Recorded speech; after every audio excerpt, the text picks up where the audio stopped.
o nosso Deus. Então, meus irmãos, hoje nós vamos continuar falando e creio que, muito provavelmente, vamos concluir este parágrafo da Confissão de Fé, que trata dos eternos decretos de Deus, mas de maneira mais específica em relação a dois aspectos, ou dois pontos da teologia bíblica reformada, que são a eleição incondicional, não é?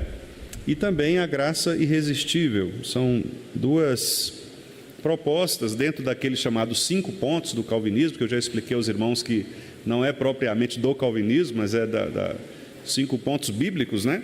Porque Calvino nem estava presente, inclusive, no Sínodo de Dort, onde estes pontos foram aprovados, né? Então não foi uma elaboração de Calvino propriamente, mas identifica-se como 5 pontos do calvinismo em razão de que os opositores que apresentaram as teses contrárias foram considerados, ou identificados como seguidores de Jacob Arminius ou Tiago Arminius. E Armínio tentou levantar 5 controvérsias, 5 pontos em relação ao processo de salvação. E os nossos irmãos que se reuniram no Sínodo de Dort, Dort-Tresch, que ficou resumido como Dort, esses irmãos, então, eles resolveram responder a estas acusações que eles consideraram antibíblicas. Então, eles disseram, olha, vamos responder a cada uma das propostas dos seguidores de Armínio, nós vamos responder com uma proposta de resposta bíblica. Então, contrastando as duas teologias, por assim dizer, as duas perspectivas teológicas, a história da teologia, então, registrou como 5 pontos do arminianismo, 5 pontos do calvinismo. Mas, como eu disse, lembrando que nem Armínio, nem Calvino estavam presentes no sínodo, os nomes foram dados em razão da influência do pensamento desses irmãos no sínodo de Dort. Muito bem, então, nós estamos tratando dos eternos decretos de Deus, que é o capítulo 3 da Confissão de Fé, e nesses eternos decretos de Deus nós temos, dentre a afirmação de que Deus resolveu pré-ordenar todas as coisas, nós também temos a afirmação de que Deus resolveu pré-ordenar também aqueles que são salvos, Então, os 5 pontos do calvinismo, eles tratam basicamente do que nós chamamos na teologia de soteriologia, que é o estudo da salvação. Então, por isso que nós não podemos dizer que alguém reformado, uma igreja reformada, é uma igreja que se limita aos 5 pontos do calvinismo. Não, porque os 5 pontos do calvinismo, eles estão basicamente tratando da questão da salvação. Mas existem muitas outras coisas que caracterizam um reformado, não é? Por exemplo, a questão do culto. O culto reformado é um culto que se difere de um culto romanista, por exemplo, um culto católico, de uma missa católica, ou de um culto neopentecostal, por exemplo. Então, o reformado, ele não é só um defensor dos 5 pontos. O reformado, ele assume os 5 pontos, porque são pontos que apontam para uma doutrina da salvação, para uma soteriologia bíblica, mas ele não se restringe a isso, é muito mais do que isso, Muito mais do que isso. Implica uma visão de mundo, a maneira como a pessoa se relaciona com a cultura, com a igreja, uma série de outras implicações, não apenas ligadas à salvação. Então, é só para deixar claro que o que nós estamos tratando aqui é exatamente da questão da salvação. Guilherme, eu disse 42, mas coloque do 39, por favor, para eu recuperar aqui a ideia da eleição incondicional. Só para os irmãos se lembrarem, Nós estamos falando aí os 2 pontos que são tratados, ou que são abordados no capítulo 3, meus irmãos, é o segundo ponto da controvérsia entre os arminianos e os calvinistas, que é a chamada eleição incondicional. Só para lembrar os irmãos, o que nós chamamos de eleição incondicional? Nós chamamos de eleição incondicional aquela doutrina que afirma que Deus escolheu desde a eternidade aquelas pessoas que Ele salvaria,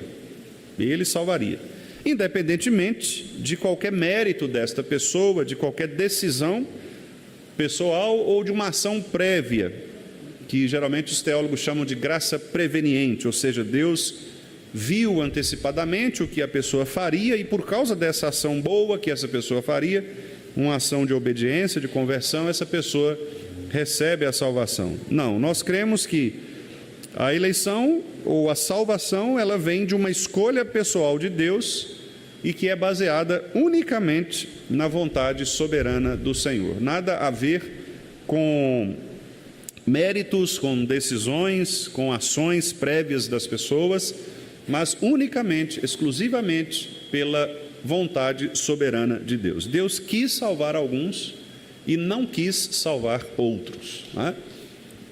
A pergunta que nós imediatamente fazemos, que é a pergunta que o apóstolo Paulo responde, inclusive em Romanos, não é injustiça da parte de Deus resolver salvar alguns e não salvar outros? E Paulo responde dizendo, não é injustiça da parte de Deus, por uma razão muito simples. Todos estavam mortos em seus delitos e pecados, todos, na verdade, estavam condenados ao inferno por causa da queda em Adão, e por isso nenhum homem merece a salvação. Nenhum homem tem os requisitos necessários para que sejam salvos. Então, se nenhum homem tem os pré-requisitos para serem salvos, o que fazer? Não há o que fazer.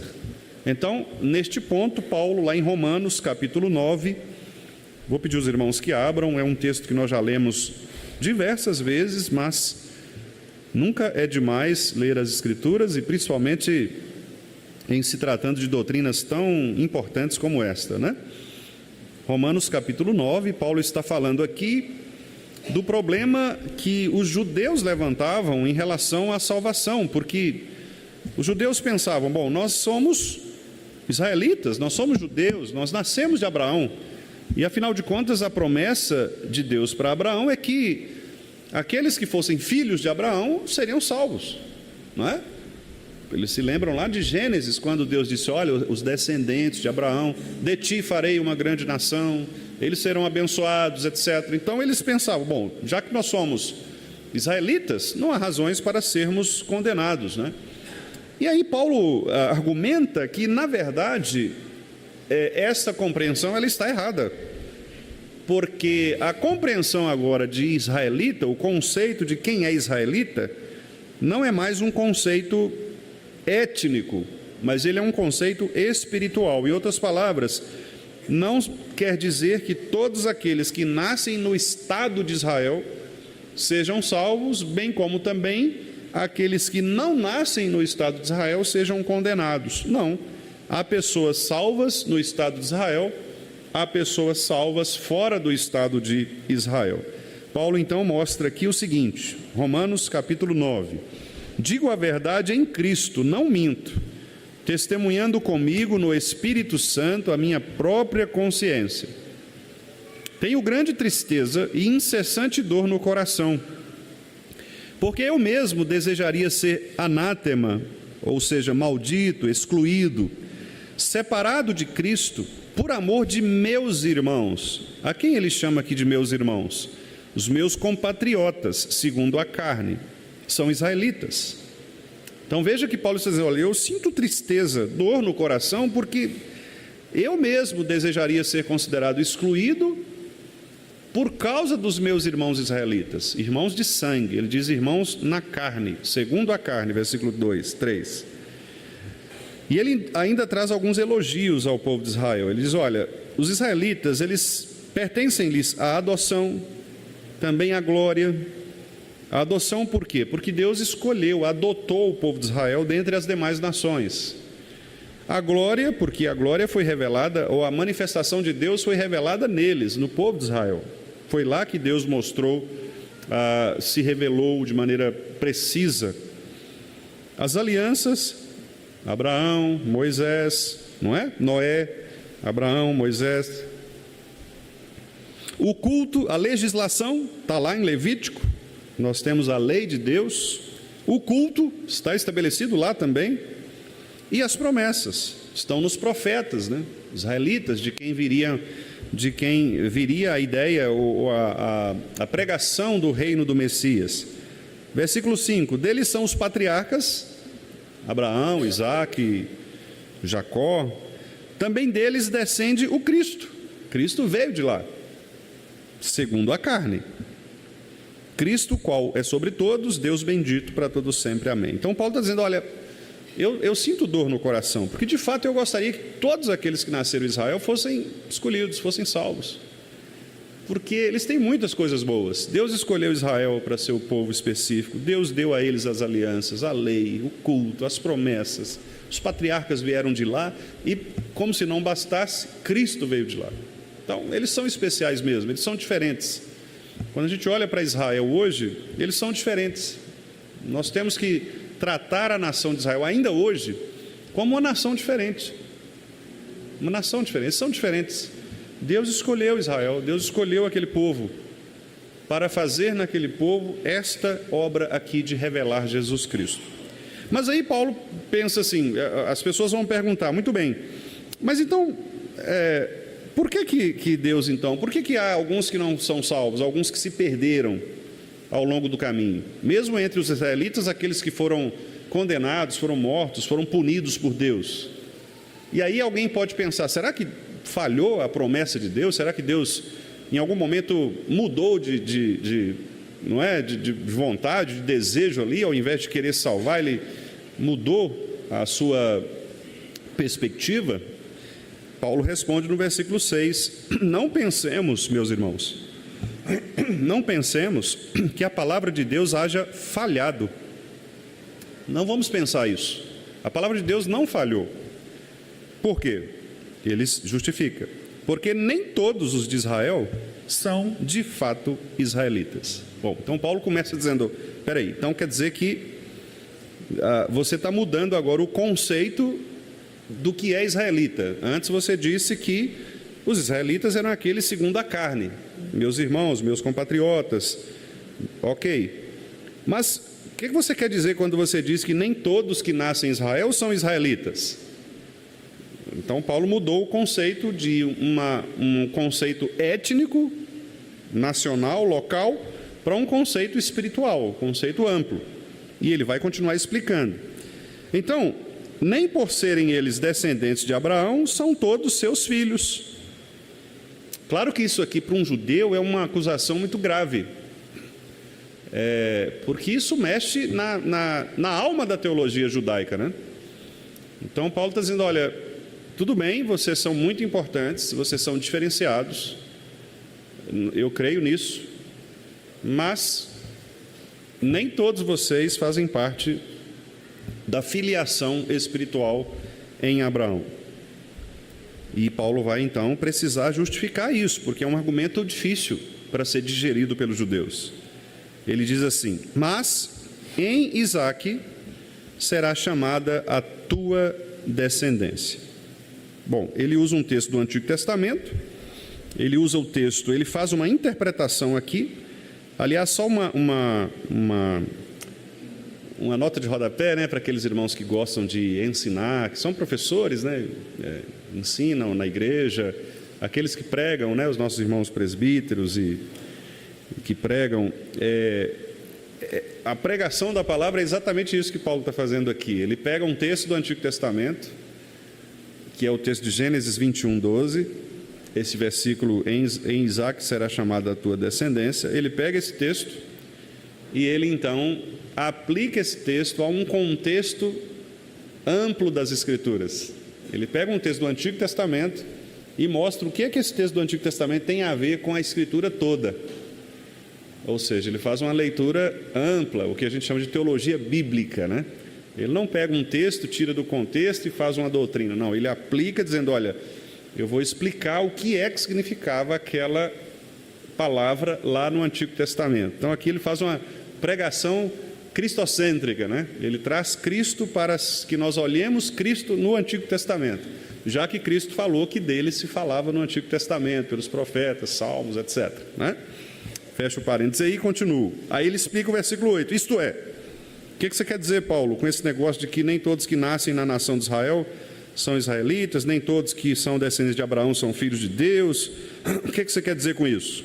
Ele explica: isto é, meus irmãos, estes filhos de Deus, estes que estão sendo falados aqui no versículo 7, descendentes de Abraão, que vieram de Isaque, não são propriamente os filhos da carne, ou seja, eles não nasceram necessariamente em Israel, eles não têm pais judeus, israelitas, mas devem ser considerados como descendência os filhos da promessa. Então não é mais uma etnia, é uma promessa que abrange não apenas aqueles que nasceram em Israel como nação, mas aqueles que nasceram da promessa. Qual promessa? Em Isaque será chamada a tua descendência. Porque a palavra da promessa é esta, e aí ele cita novamente o Antigo Testamento: por esse tempo virei e Sara terá um filho, e não somente ela, mas também Rebeca, ao conceber de um só Isaque, nosso pai. E ainda não eram os gêmeos nascidos, nem tinham praticado bem ou mal, para que o propósito de Deus quanto à eleição prevalecesse, não por obras, mas por aquele que chama. Já fora dito a ela: o mais velho será servo do mais moço, como está escrito: amei Jacó, porém me aborreci de Esaú. Aqui ele conta a história de Sara e Isaque, e Rebeca, né? Em Isaque.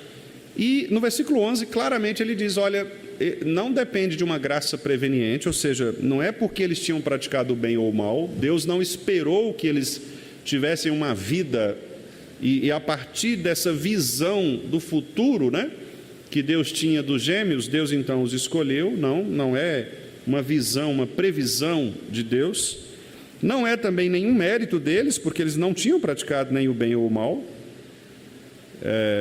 Então, não era por obras, não foram coisas que eles fizeram, mas por aquele que chama. Ou seja, a vontade de Deus prevalece sobre as condições humanas, de obras, de fazer o bem ou o mal, de nascer no Estado de Israel, porque Deus tinha dito: o mais velho será servo do mais moço. Deus determinou isso antes dos tempos eternos, e assim se fez.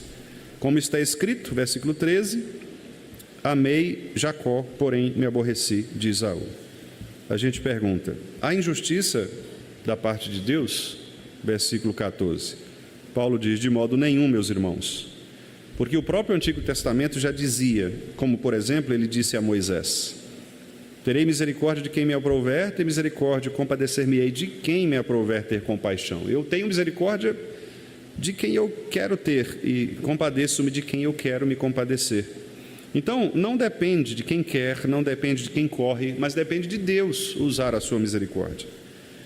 Porque até mesmo para endurecer os corações é Deus. Versículo 17: por isso mesmo te levantei, Faraó, para mostrar em ti, Faraó, o meu poder, e para que o meu nome seja anunciado em toda a terra. Mesmo os maus, eles agem de acordo com a vontade soberana de Deus. 18, logo, ele tem misericórdia de quem quer e também endurece a quem lhe apraz. Mas talvez você diga, verso 19: de que esse homem se queixa então ainda? Quem jamais resistiu à vontade de Deus? Quem é você, homem, para discutir com Deus? Pode, porventura, o objeto perguntar para quem o fez: por que você me fez assim? Ou tem o oleiro ainda direito sobre a massa, para do mesmo barro fazer um vaso para honra e outro para desonra? Não tem esse direito o oleiro, aquele que que constrói a sua casa, constrói o seu objeto? Ele não tem direito de escolher como ele quer fazer? Claro que tem. Então, o que é que nós podemos falar? Se Deus, querendo mostrar a sua ira e também dar a conhecer o seu poder, ele suportou com muita longanimidade os vasos de ira, preparados para a perdição, a fim de que também desse a conhecer as riquezas da sua glória em vasos de misericórdia, para que pela glória que preparou de antemão, os quais somos nós, a quem também chamou, não só dentre os judeus, mas também dentre os gentios? Ora, o que é que nós podemos falar com Deus? Qual é o nosso argumento para perguntar, ele nos fez, dele somos. Então, o que nós vamos falar com ele? Olha, eu não gostei do jeito que o senhor me fez, eu não queria ter sido eleito. Como é que o vaso ele pode questionar o poder criacional e eletivo do oleiro? Deus quis fazer com que naquela obra a sua ira fosse manifestada e nesta obra a sua glória fosse manifestada. Deus quis mostrar naqueles o poder da sua ira, como por exemplo em Faraó, humilhá-lo, como por exemplo em Acabe, como por exemplo nos Nabucodonosor. Deus escolheu esses homens para dizer para eles: olha, eu sou poderoso para fazer muito mais do que você pensa. Você vai passar por tudo isso, vai sofrer, vai ser pré-ordenado para a perdição, porque eu quero assim. E ao mesmo tempo ele escolheu Abraão, escolheu Moisés, escolheu Noé, escolheu Davi, para dizer: olha, em vocês eu vou elaborar uma obra de salvação. Por que Deus escolheu um para uma coisa e outro para outra coisa? Porque foi da vontade dele fazer assim, diz Paulo. Nós não temos por que questionar os direitos de Deus, se é ele próprio quem estabelece os seus direitos. E mais ainda, eu vou citar para vocês o profeta Oséias, versículo 25. Foi o próprio Deus que disse: chamarei povo meu ao que não era o meu povo, e amada a que não era amada. E no lugar em que lhes disse: vós não sois meu povo, ali mesmo serão chamados filhos do Deus vivo. Sabe estes que os israelitas disseram que não eram povo de Deus porque eles não tinham nascido em Israel? Pois é, são estes mesmos que eu vou considerar agora meus filhos. Por que eu posso fazer isso? Aqueles que não eram meu povo, que não eram de Israel, vão se tornar israelitas, porque a escolha é minha. E relativamente a Israel, Isaías disse: ainda que o número dos filhos de Israel seja como a areia do mar, ainda que sejam muitas as pessoas que tenham nascido em Israel até os dias de hoje, ainda vão nascer, quem vai ser salvo mesmo é o remanescente, não são todos, são aqueles que foram escolhidos por Deus. Porque o Senhor cumprirá a sua palavra sobre a terra cabalmente e em breve. Como diz Isaías de novo, vejam no Antigo Testamento: se o Senhor dos Exércitos não nos tivesse deixado descendência, nós nos teríamos tornado como Sodoma e Gomorra. Se Deus não tivesse nos escolhido na descendência, nós estaríamos perdidos, condenados. Então, minha gente, que diremos? Versículo 30. O que nós podemos fazer? Que os gentios, nós, que não buscavam a justificação, vieram alcançá-la. Nós não buscávamos, porque nós não estávamos dentre o povo de Israel. Nós não fazíamos aquelas mesmas cerimônias que os israelitas faziam, as festas, os sacrifícios, nada disso a gente fazia. Mas Deus resolveu nos dar a justificação com base em quê? 30. Todavia, aqui decorre, leiam aí, 30. Decorre de quê? Da fé. A justificação, portanto, não vem das obras, não é dos sacrifícios que eu ofereci, do sangue que foram derramados dos animais, não é da minha obediência à lei, não é de nada daquelas coisas que nós lemos lá no Antigo Testamento, naquela lista de coisas que as pessoas deveriam fazer, pelas comidas que elas comiam, não é? Pelas festas sagradas que elas realizavam, pelos objetos sagrados que elas adoravam em nome de Deus, no tabernáculo, no templo, etc. Nada disso. A salvação ela vem da fé. Israel, que buscava a lei de justiça, não chegou a atingir essa lei. Porque Israel queria ser salvo, parte de Israel queria ser salvo com base em quê? Na obediência à lei. Mas eles não eram capazes de obedecer à lei porque eram imperfeitos. Por que então? Paulo responde no 32. Por quê? Porque para Israel não decorreu da fé, mas de obras. Eles queriam fazer alguma coisa para ser salvos. Eles entendiam que era preciso fazer alguma coisa para ser salvo. Alguns deles entenderam que ainda que eles fizessem tudo o que tinham de fazer, eles dependiam de Deus para serem salvos. E aí eles tropeçaram na pedra de tropeço. Como está escrito: eis que ponho em Sião uma pedra de tropeço, rocha de escândalo, e aquele que nela crê não será confundido. Eu brinquei aqui com os irmãos, né? Porque geralmente a gente fala assim: fulano é uma pedra de tropeço na igreja, né? Ai, graças a Deus, né? A pedra de tropeço é Cristo. Cristo é a pedra de tropeço. Quer dizer, a linguagem bíblica é a seguinte: Cristo é a pedra angular, é a base, é o edifício, é o alicerce sobre onde o edifício está construído. E os judeus o tempo inteiro tropeçaram em Cristo. Quer dizer, Cristo estava sendo mostrado para eles o tempo inteiro, e o próprio Jesus diz isso lá em Lucas 24, né? De mim já estava dito lá pelos profetas, etc. Vocês que não viram, pergunte a Moisés, ele falará sobre mim, né? E eles estavam tropeçando o tempo todo. Jesus estava pertinho deles, o Messias estava perto deles, próximo deles, mas eles estavam tropeçando no Messias. Por quê? Porque os olhos deles estavam fixados na sua própria justificação, a autojustiça.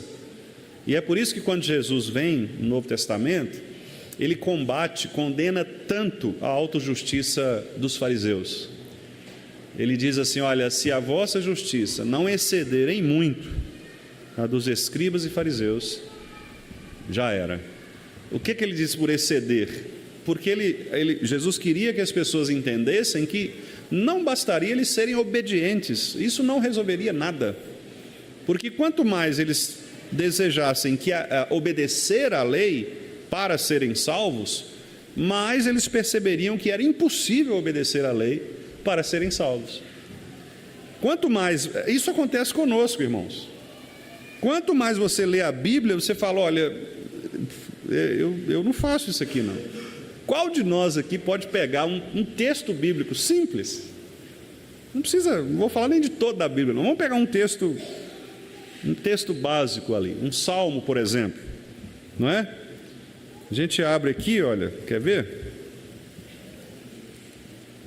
Fazer um teste aqui com os irmãos, não é? Olha para vocês verem. Vamos pegar um salmo só um já nos basta.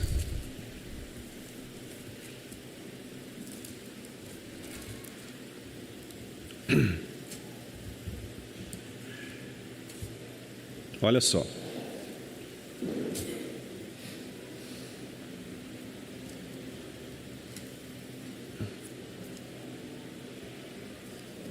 Vou pegar aqui.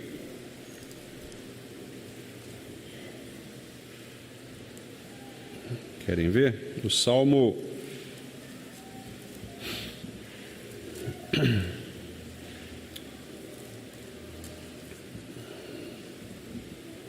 Salmo 36, por exemplo.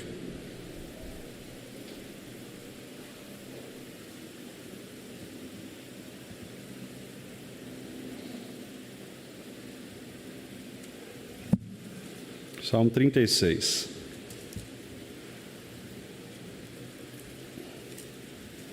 Não, melhor. Salmo 34.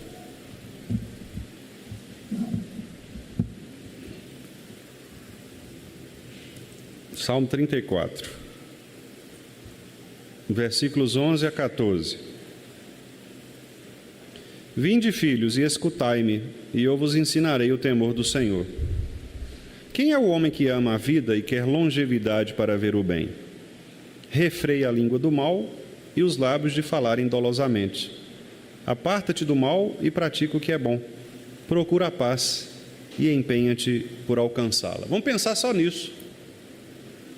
Só nisso.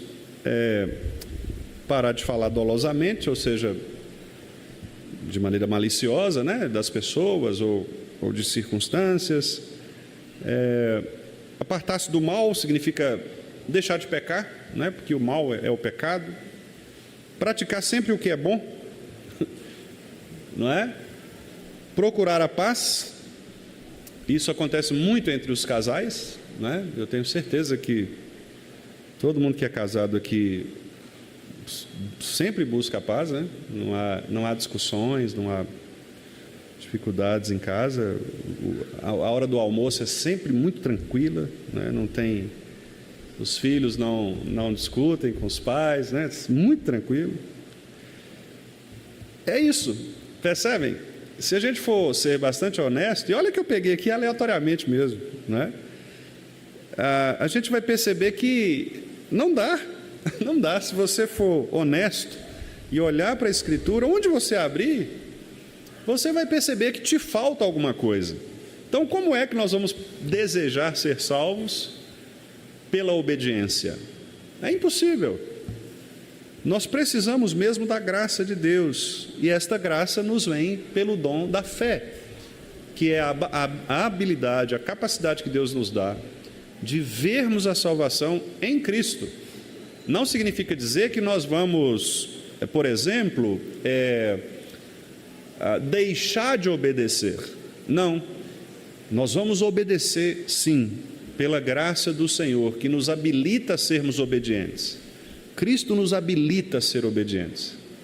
Nós vamos nos esforçar para sermos obedientes, mas sabendo que nós não vamos conseguir ser obedientes 100% das vezes na nossa vida. Você vai cair, você vai escorregar. E é por isso que é bem-aventurado aquele que chora pelo seu pecado. Porque quando você se arrepende, você é consolado pelo Senhor. Bem-aventurados os que choram, porque serão consolados. Uma pessoa que nunca chora pelos seus pecados não é uma pessoa convertida, não é uma pessoa arrependida. Uma pessoa que nunca chora por ter pecado, não reconhece o seu erro, o seu pecado diante de Deus, não é uma pessoa convertida. A marca da conversão é o arrependimento. Sem arrependimento não há conversão.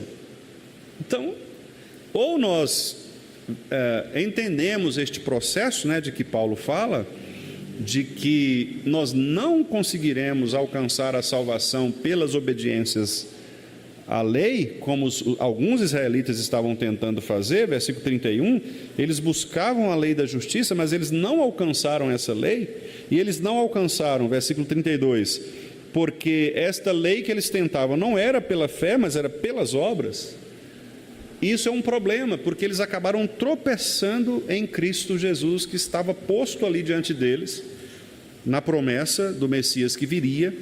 Eles tropeçaram nisso, tentando uma autojustiça, e então perdendo, na verdade, a graça de serem aceitos como povo de Deus, como família de Deus, pela graça de Deus em Cristo Jesus. Sim, irmão Ronaldo?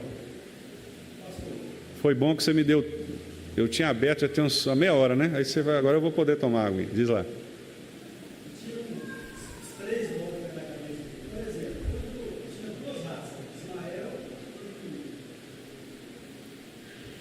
Tinha duas raças, de Ismael e de Isaac.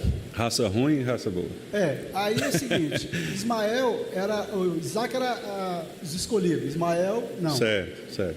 E aí, Isaac, mesmo na descendência de Isaac, teve os dois filhos, que um foi eleito, outro não. Sim. Então, na raça de Ismael, tem gente em Cristo também, as pessoas também têm a oportunidade de ser salvos também. Eu creio que sim. E nós, os gentios, são vindos de qual?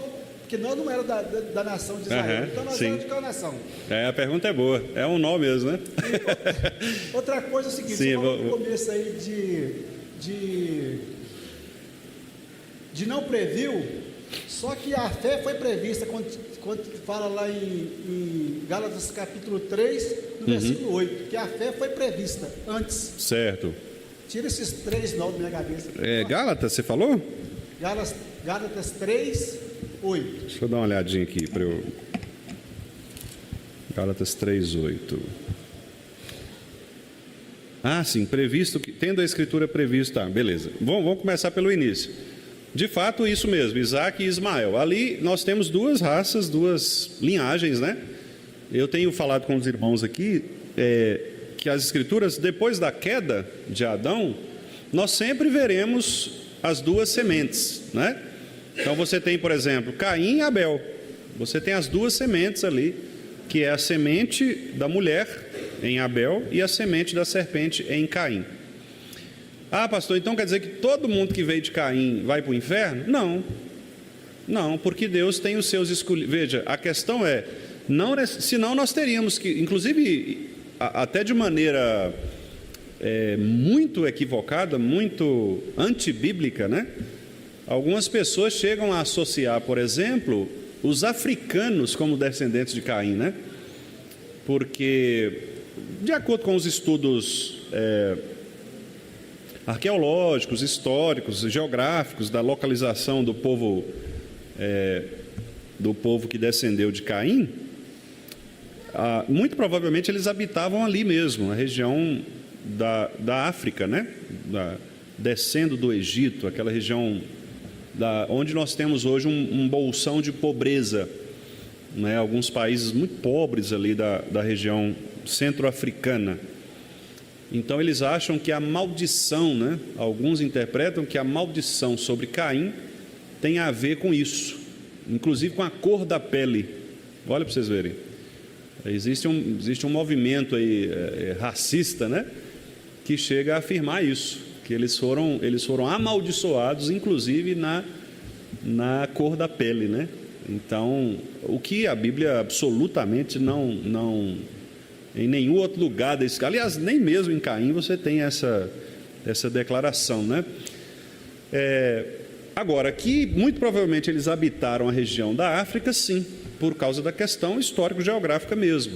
Significa dizer que não há africanos que são eleitos? Claro que não, não é? Há africanos eleitos, inclusive nós temos missões lá na África, né? Igrejas lá na África, pastores famosos, né? Que são pastores africanos. Tem, por exemplo, o Conrad Mbiui, não sei se os irmãos já ouviram falar, é um armário assim, de quase 2 metros de altura, né? Ele é considerado o Spurgeon da África, Conrad Mbiui. Depois eu divulgo para os irmãos lá. Ele já esteve no Brasil, já pregou algumas vezes na Conferência Fiel, né? Ele é africano e é um pastor de extrema influência na África, inclusive, né? Então, quer dizer, não tem nada a ver essa história de que, porque então ali quem habitou foi Caim, não tem eleitos. Não, obviamente, especialmente com a mistura, né, dos povos e com o alcance da eleição, que é um alcance espiritual e não étnico, nós vamos ter sim pessoas que são eleitas. Eu creio nisso, né? Eu creio nisso mesmo. Com relação, Ronaldo, a Gálatas, o texto diz assim, né? Gálatas 3, a partir do versículo 6, é o caso de Abraão. Aliás, eu vou ler a pergunta que Paulo faz também no 5, porque eu acho que esclarece. Ele fala assim, olha: aquele, pois, que vos concede o Espírito e que opera milagres entre vós, porventura o faz pelas obras da lei ou pela pregação da fé? Então veja que Paulo opõe aqui duas coisas, né? O Espírito, ele age como? Ele age pelas obras da lei, pela obediência à lei, ou pela pregação da fé. Ou seja, a fé em quê? A fé de que Deus vai nos conceder justiça, apesar da nossa depravação em relação às obras. Aí ele fala, é o caso de Abraão. O que aconteceu com Abraão? Ele vai explicar. Abraão creu em Deus, e isso lhe foi imputado para a justiça. Sabei, pois, que os da fé é que são filhos de Abraão, é o que nós estamos falando. Aí vem o versículo que o irmão Ronaldo citou. Ora, tendo a Escritura previsto que Deus justificaria pela fé os gentios, pré-anunciou o Evangelho a Abraão: em ti serão abençoados todos os povos. Repare que aqui, o que está sendo previsto não é a graça, né? É a Escritura que previu antecipadamente, né? Desculpa a redundância aí, né? Viu antecipadamente, a Escritura anuncia antecipadamente que Deus justificaria pela fé os gentios, não pelas obras, né? E por isso mesmo ele anunciou o Evangelho lá em Abraão. Quer dizer, então a perspectiva de Paulo aqui é a seguinte: olha, se vocês lerem as Escrituras lá atrás, vocês vão ver que lá atrás a Escritura já estava falando disso. Essa é a ideia de Paulo. A Escritura já havia previsto lá atrás, né, que era assim, que era pela fé. Só que vocês interpretaram errado. Vocês interpretaram que era pelas obras. Mas se vocês olharem lá atrás, no texto que ele cita aqui, ó, de em ti serão benditos, serão abençoadas todos os povos, né? Que é o texto lá de Gênesis. Então Paulo está dizendo, olha, se vocês tiverem lido e interpretado certo Gênesis, estaria tudo resolvido. Ok? Então ali é essa a ideia, né? Quer dizer, a Escritura já falou sobre isso. E vocês estão tentando trazer uma coisa que a Escritura já falou, não é? É. Uhum. Então, nós gentios somos destes que agora são chamados filhos da promessa. Nós não temos, digamos assim, a nossa linhagem, ela não é uma linhagem carnal. Não significa que você tem o DNA de Abraão, entendeu? Que você tem o DNA de Isaac. Não, mas a sua descendência, ela é espiritual, não é mais étnica. Então aqui nós podemos ter gente de tudo quanto é lugar, etnicamente falando, não é? Africanos, asiáticos, europeus, né? Vários locais, sul-americanos, norte-americanos, né? Nós podemos ter de todas as raças, tribos, povos e línguas, como diz lá o texto de Apocalipse, porque somos filhos da promessa. Então no céu nós não teremos que apresentar um exame de DNA, né, para provar que nós somos filhos de Abraão. Não vai ter esse negócio de teste de paternidade, né, para entrar no céu. O nosso teste de filiação, na verdade, é a nossa irmandade em Cristo, não é? E aí é outra história, porque isso não depende da nossa raça, cor de pele, linhagem genética, nada disso, né? Por isso, irmãos, aí eu faço um parênteses aqui de novo, o racismo é uma coisa absurdamente antibíblica, né? Não existe isso. Não existe. Nós somos um só povo. Nós somos seres humanos, imagem e semelhança de Deus. Pode ser preto, amarelo, azul, o que você quiser ser, né? Não importa. Isso não garante a você nenhum tipo de privilégio, nem também nenhum tipo de demérito em relação à dignidade que você tem em Cristo Jesus. E nós precisamos defender isso, né? Obviamente, eu não estou querendo dizer aqui que você tem que levantar bandeiras políticas contra essas coisas, porque há um engano, né, quanto a isso, quanto a essa militância política, quanto a isso, mas o princípio cristão é um princípio mesmo de considerar o ser humano como imagem e semelhança de Deus, né? Nós não vemos os seres humanos como raças, não é? Tanto isso é verdade que quando o povo de Deus ele é chamado de povo de Deus, o que Pedro fala? Vós sois raça eleita, é uma raça só. E ele coloca ali, o adjetivo que ele usa é eleita, né? Ele não fala vós sois raça branca, vós sois raça preta, vós sois raça amarela. Não, vós sois raça eleita. Então, por quê? Porque a militância racista, né? E essa política que se faz em torno de um antirracismo, os dois extremos são problemáticos, não é? Os dois extremos são problemáticos. O ser humano é o ser humano, seja ele preto, branco, azul, o que for.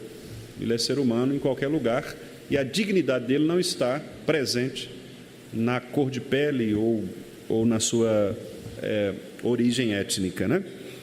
Pois bem, então vamos lá. Então nós estamos dizendo aí que a eleição é isso, né? É essa doutrina que Deus escolheu desde a eternidade aquelas pessoas que seriam salvas pelo poder dele, pelo poder dele. E aqui eu cito o nosso irmão que é o intérprete da Confissão de Fé, chamado Chad van Dixhoorn, um holandês, né? Ele faz o guia de estudos da Confissão de Fé de Westminster. E ele afirma o seguinte: imaginar que possamos fazer algo que fará com que Deus nos escolha é construir uma fachada, na esperança de que Deus vá acrescentar uma estrutura real para sustentá-la. Ele está dizendo, olha, é mais ou menos você criar um teatro, não é? Criar uma fachada aqui achando que está sólido. Não está sólido. Se você soprar, ela cai, porque é inconsistente, né? Ele não nos predestina para a salvação porque Ele prevê nossas boas obras. ou porque ele sabia que nós iríamos perseverar na fé cristã. Não há nada em nós que o motive a nos escolher, nada. Ele não impõe condições que ele necessite prever antes de nos escolher. Olha, eu vou escolher você se você fizer isso. Não há condições de escolha. Todas essas noções precisam ser desconstruídas, essas noções erradas, né? Antes que possamos avançar na escola da graça. Não há nenhuma causa humana que mova Deus em favor de nossa salvação. Nenhuma causa humana. Ou seja, toda a nossa salvação depende exclusivamente de uma única causa, que é a vontade soberana de Deus. Só isso. É a vontade que Paulo chama de beneplácito da sua vontade, né? E lá em Efésios capítulo 1, que é a condição de Deus fazer o bem pela sua vontade soberana. Ok? O quarto ponto da controvérsia, da graça irresistível, ou da chamada vocação eficaz, né? É também um outro ponto, porque, bom, se Deus ele elegeu, ele também tem que chamar. Porque as pessoas, para que elas atendam ao chamado de Deus, é preciso que Deus as chame, porque se elas estão mortas em seus delitos e pecados, elas não conseguirão vir a Deus por si mesmas. E ainda que elas conseguissem vir a Deus por si mesmas, ainda que, se isso fosse possível, conforme o arminianismo justifica, elas não teriam condições de ser salvas, exatamente porque elas não atendem aos pré-requisitos, não é? Então imagine que você está buscando um emprego e lá no emprego, nas exigências, né, nos pré-requisitos, nos critérios, tem lá que você tenha que ser fluente em alemão, por exemplo. Aí você tem curso de tudo quanto é jeito, doutorado, não sei o quê, formação nisso, trabalhei não sei aonde. Você fala alemão? Não, não falo. Então, quer dizer, é mais ou menos isso. Não adianta, você pode ter todos os requisitos, mas você não vai ter o principal daquela vaga, né?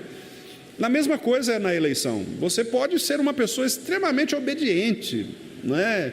Como foi, por exemplo, como foram, né, os chamados mestres da lei. Hoje à noite, eu vou dar um spoiler aqui, né? O irmão André vai pregar sobre o texto de Nicodemos, texto de João, capítulo 3. Convido os irmãos para virem, né, ouvirem o nosso irmão. Ele teve o cuidado de pedir que eu olhasse, né, revisasse o seu sermão. Achei muito gracioso e responsável, né, da parte dele. Então venham, os irmãos vão poder experimentar isto, né, esta verdade de que ele vai apresentar exatamente isso, de que, por exemplo, Nicodemos era um mestre da lei, especialista. O André vai falar sobre isso, e no entanto Jesus disse: olha, você tem que nascer de novo. Não é isso que é importante aqui, não é? Então, Deus precisa nos chamar para que a gente aceite o Evangelho. Mas então isso não é arminianismo? De qualquer jeito o homem não tem que aceitar?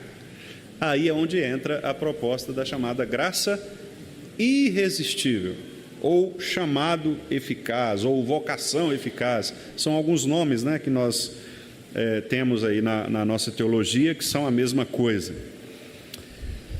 A vocação eficaz, ou chamado eficaz, vocação aqui, irmãos, é chamado, tá? Não é vocação no sentido de trabalho, de habilidade, né? É vocação do verbo vocare, né? Que é de chamar, isso, né, Bruno? Vocare, o verbo chamar, né? De chamar, aclamar. De onde vem a nossa palavra no português? Vocativo, né?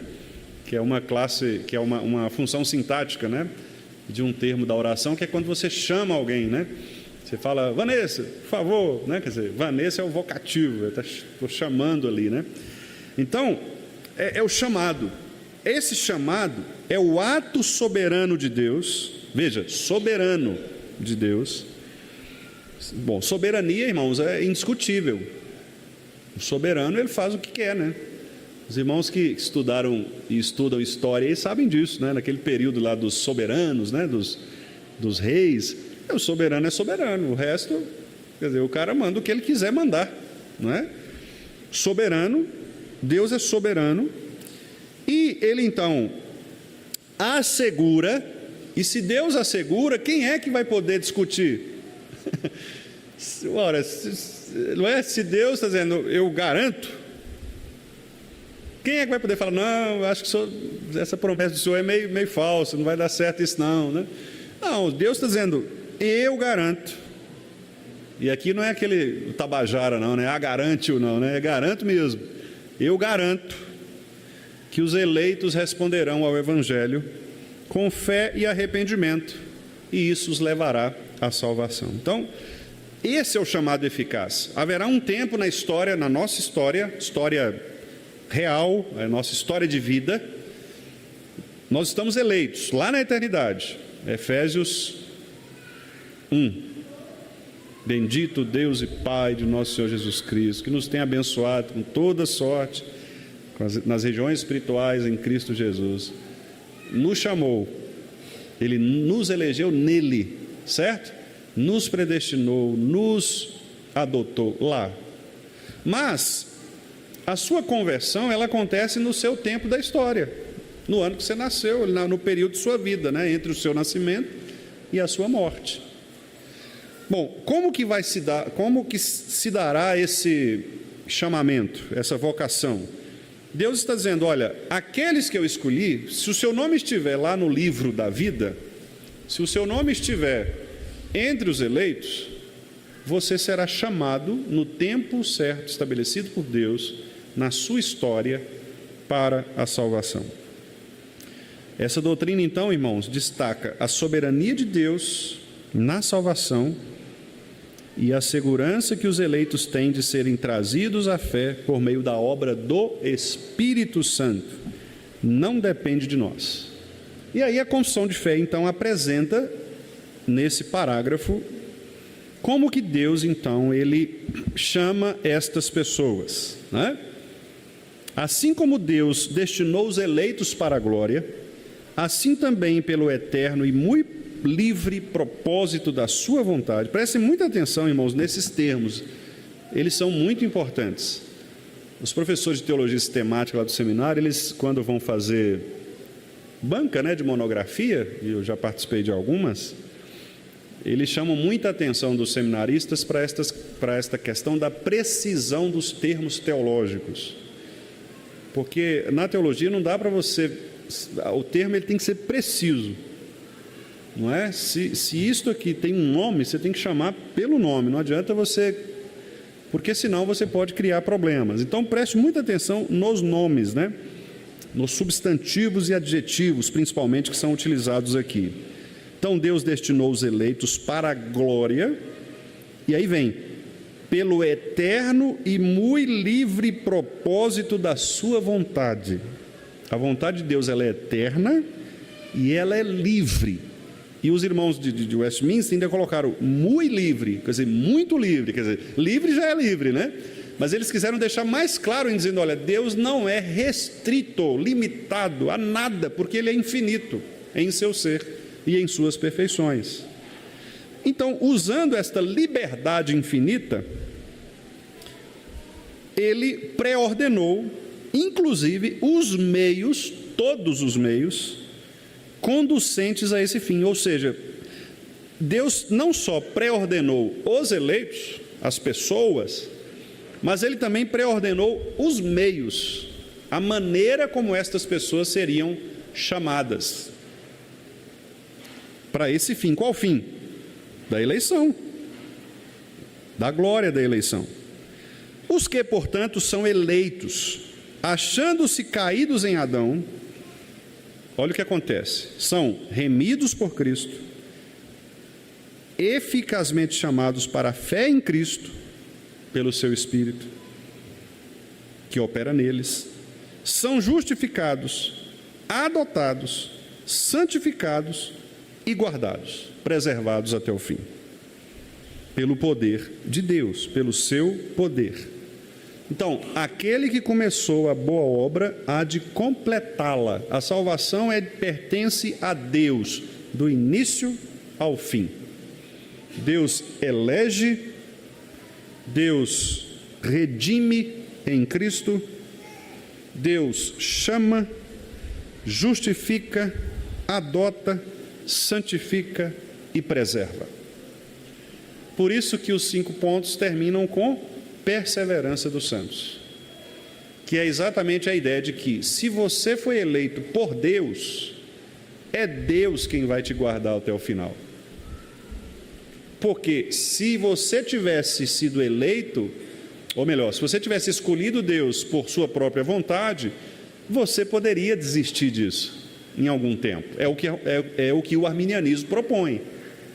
O arminianismo, ele não afirma a perseverança dos santos. Porque, claro, nisso eles têm coerência com o sistema. Bom, se você escolhe, você pode desistir. Claro. No calvinismo, não. Se você escolhe, é porque Deus te escolheu. E se foi Deus quem te escolheu, você não perderá a salvação. É a perseverança dos santos. E nós não estamos falando de perseverança dos santos, mas eu gostaria de ler com os irmãos aqui os últimos versículos de Judas. Vamos abrir lá? Para ficar bem claro, ilustrado aqui o que eu quero afirmar com esta palavra final, né, que é guardados pelo seu poder. Inclusive esse texto de Judas nem é citado aqui, né, na confissão, nos textos que estão citados, mas é um texto que trata sobre isso, né, sobre a perseverança dos santos, ou seja, guardados pelo poder de Deus por meio da fé. Vamos ver os 2 últimos versículos, 24 e 25. Vamos ler juntos? Essa é uma doxologia, né? É um texto de louvor a Deus, de gratidão a Deus, né? Vamos ler. Ora, aquele que é poderoso para vos guardar de tropeços e para vos apresentar com exultação, imaculados diante da sua glória, ao único Deus, nosso Salvador, mediante Jesus Cristo, Senhor nosso, glória, majestade, império e soberania, antes de todas as eras, e agora e por todos os séculos. Amém. Maravilhoso, né?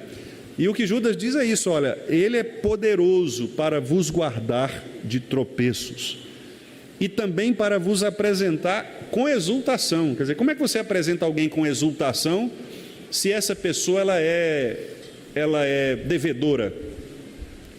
Não, para apresentar com exultação, ela tem que ter sua dívida paga. Então a ideia de Judas é: vocês foram salvos pela graça, vocês não dependem de vocês, então vocês dependem de Deus. Então Deus é que tem o poder de guardar vocês de tropeços, de apostasias. É Deus quem vai levá-los diante do Pai, é Cristo que vai levá-los diante do Pai, porque ele fala lá, né? Ao Deus único, mediante Jesus Cristo, é Cristo que vai levar vocês ao Pai de maneira imaculada, limpa, sem defeito, não é? Sem qualquer tipo de questionamento, porque é Cristo quem paga o preço da sua dívida, portanto não há o que temer. E então, meus irmãos, para a gente finalizar, são estas exatamente as bênçãos que são destinadas a nós, os eleitos. Nós somos remidos por Cristo, não é? Resgatados. Nós somos eficazmente chamados para a fé em Cristo pelo seu Espírito, que opera no tempo devido. Somos justificados, adotados, santificados e guardados.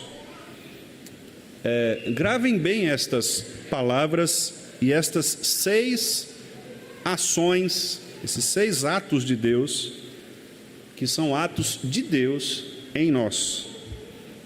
Depois da eleição, nós já fomos eleitos, seria o primeiro ponto ali, né? O ponto de partida. E os eleitos recebem o quê? A remissão dos pecados em Cristo. São chamados pela fé, recebem a declaração de que são justos, a justiça de Deus.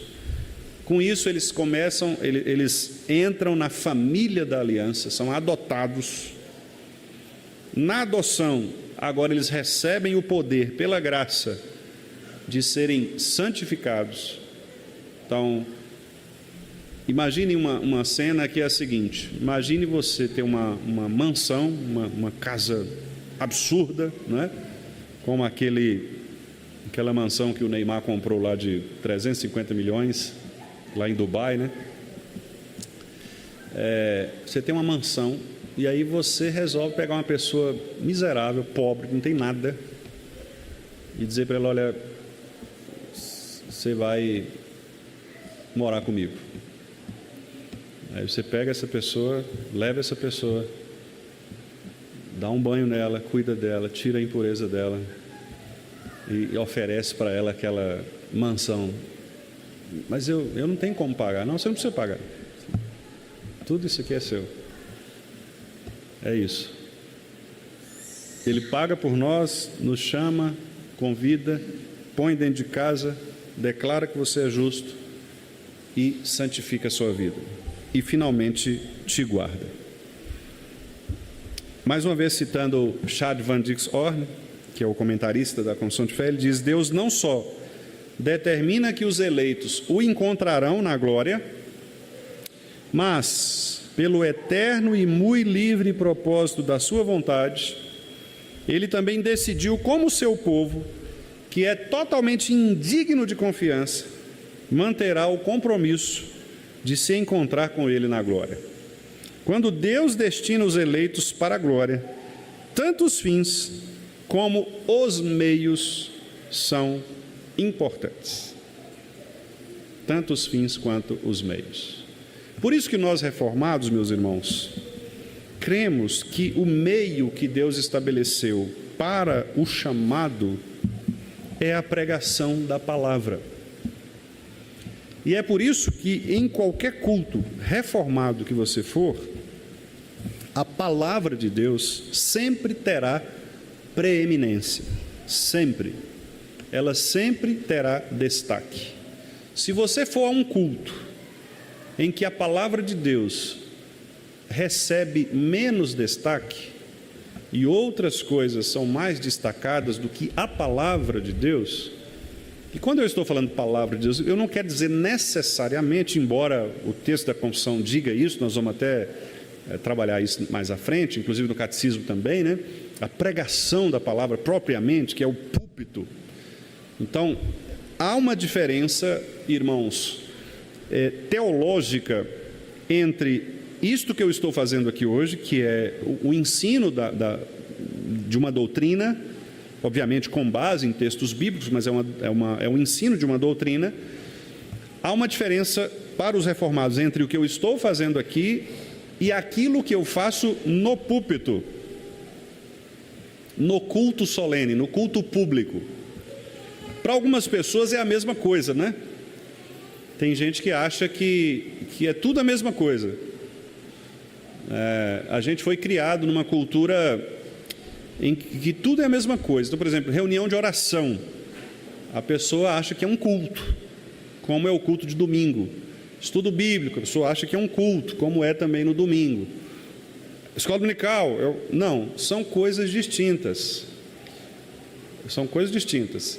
O culto público, nós vamos ver isso quando nós falarmos sobre culto, que é um capítulo específico sobre isso, que é um capítulo riquíssimo, né? O que é o culto a Deus? E aí nós vamos ver exatamente o papel especial da pregação da palavra de Deus. Deus escolheu a pregação da palavra no culto público para chamar as pessoas ao arrependimento. Significa, pastor, que quando a pessoa vem à reunião de oração, ao estudo bíblico ou na escola dominical, ela não pode ser convertida? Deus não vai falar? Vai, irmãos. Claro que Deus fala como Ele quer. O Espírito, você pode estar passando, a pessoa passando na rua ali, você dá um folheto, você falar uma coisa e ela ser despertada, não é? Ela pode sim estar numa reunião de oração, orar com alguém e Deus também falar ao seu coração, preparar o seu coração. Não é isso que eu estou dizendo.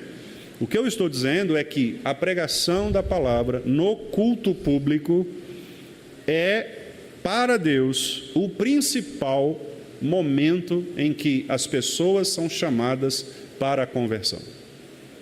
É isso que eu estou querendo dizer. E os nossos irmãos de Westminster vão afirmar isso com muita clareza. Se Deus quiser, nós chegaremos lá, nestas partes, né? Especialmente do poder da pregação da palavra. Exatamente porque nós cremos nisso. Nós cremos que no culto a palavra pregada é o momento em que Deus fala. E aí você percebe então, né, o quanto isso é grave, o quanto isso é importante. Tanto da parte de quem ouve, da preparação para ouvir a palavra, né? Isso envolve tudo no culto. Isso envolve, por exemplo, o clima da igreja. Se estiver muito quente e as pessoas estiverem mais preocupadas em abanar, isso pode ser um problema para a apreensão da palavra de Deus.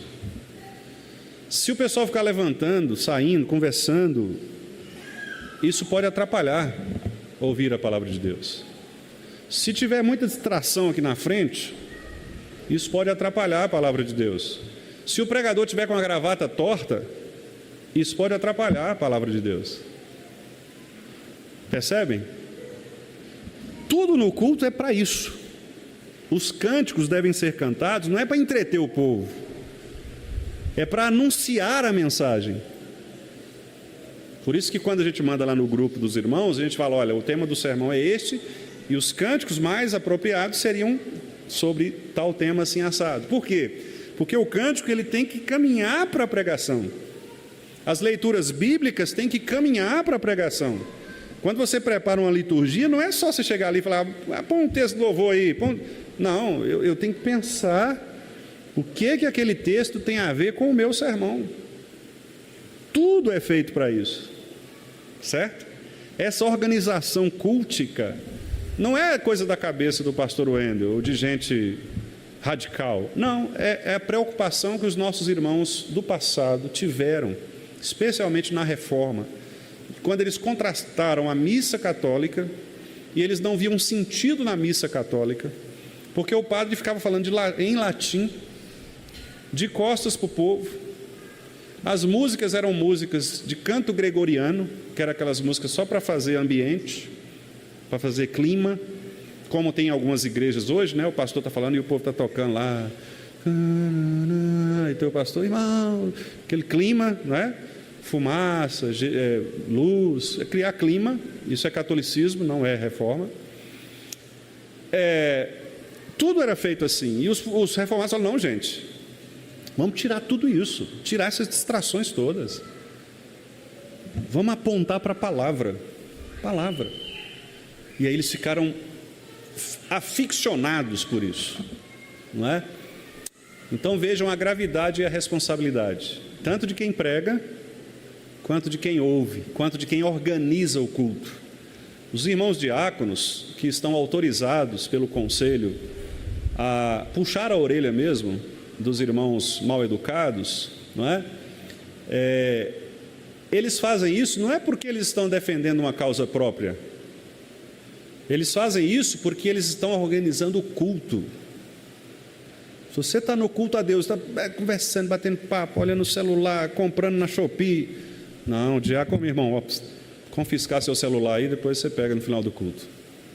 Pode fazer isso, meu Henrique, se precisar. Desliga o celular aí, não é?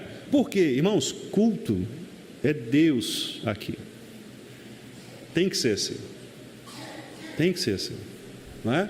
Mas nós vamos falar disso depois. Os irmãos estão vendo que vai ser bem gostoso falar disso, né? Vai ser muito bom, né? Falar disso. Mas é preciso falar, e claro, nós vamos falar com a mesma...